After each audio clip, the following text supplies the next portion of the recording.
Good evening, guys. Just a very quick one then. And as I did state on 2 live streams yesterday, all this talk about Roman wanting his money back is all press speculation, hearsay, bullshit, and just same old shit, you know what I mean? Different day. And it's rather interesting watching Sky today, the way they're backtracking. Well, they're basically saying our information was good. You know, it's not to say that what we were saying wasn't correct. Our information was right. But, I mean, come on. Anyway, listen, I'm going to read this statement out by Roman. As we know, he very rarely puts out anything at all. So, therefore, when he does, it's certainly something to take notice of, you know. The man is, you know, let's have it right. He's full of integrity. So here we go. Following the speculation in the media in relation to the sale of Chelsea FC, we would like to clarify the following points. Firstly, Mr. Abramovich's intentions in relation to gifting the proceeds from the Chelsea sale to charity have not changed. Since the initial announcement, Mr. Abramovich's team has identified senior representatives from UN bodies and large global charitable organisations who have been tasked with forming a foundation and setting out a plan for its activities. The lead independent expert has had conversations with government representatives, presenting the structure and initial plans.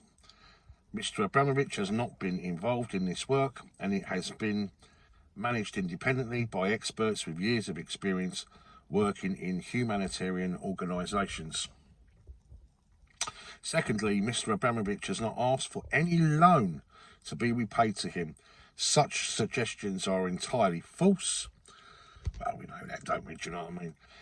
As are suggestions that Mr. Abramovich increased the price of the club last minute.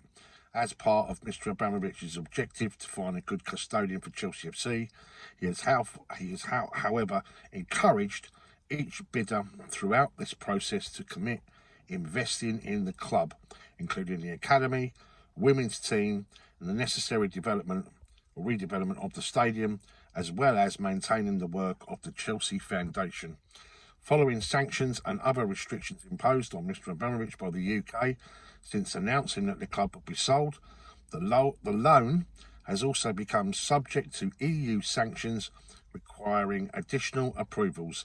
That means that the funds will be frozen, which is what I basically said. It'll go into either an escrow account, because let's have it right, he's got the opportunity at some point to get his assets back, and subject to a legal procedure governed by authorities.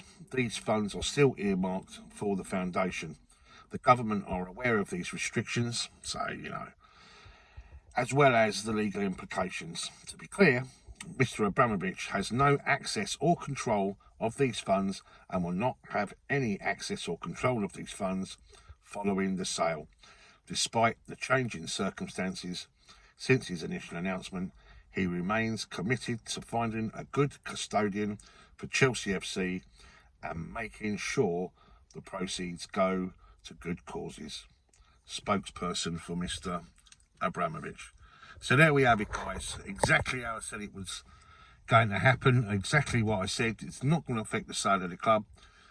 Don't listen to the doom and gloom merchants. We all know what the mainstream media is all about. They are full of shit. And it's rather interesting. If you get a chance, watch the Sky Sports, Sky News, yeah? The way they're reporting it. So they go through the whole scenario. They skip massive parts of the statement. And then at the end, all they do is they go out, all out, basically trying to cover where they thought they were reporting on the truth, yeah?